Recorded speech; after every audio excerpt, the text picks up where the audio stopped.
Uses of computer.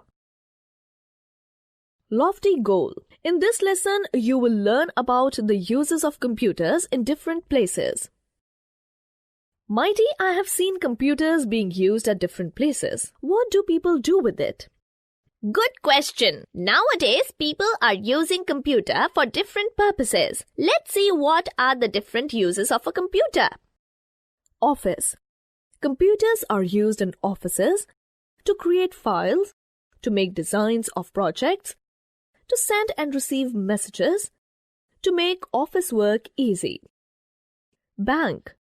We use banks to keep our money safe. The bank uses a computer to maintain accounts, to print bank statements or passbooks of account holders. At railway station, railways use computers for booking tickets and for reservation. They also use them to maintain train or flight timings, to check if seats are available, to issue tickets or book seats. At school, computers serve both school staff and students in their work. Schools use computers to solve maths sums quickly, to draw pictures, to prepare report cards, to make timetables, to teach maths, science, and other subjects. HOTS, which machine is used in big shops to read the price of items.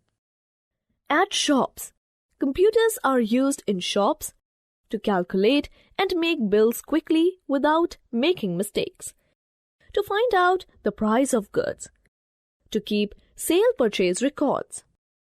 At home, we use computers at home for different purposes, for making drawings, for sending and receiving emails, for making the home budget, for listening to music.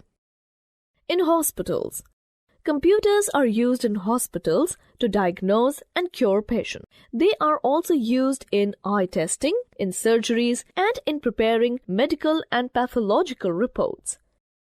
In film industry, animation films like Godzilla and Hanuman Returns are produced with the help of computers. Computers are helpful in making movies in many ways, such as making cartoon films, composing music, recording voice, editing movies. Which one is correct?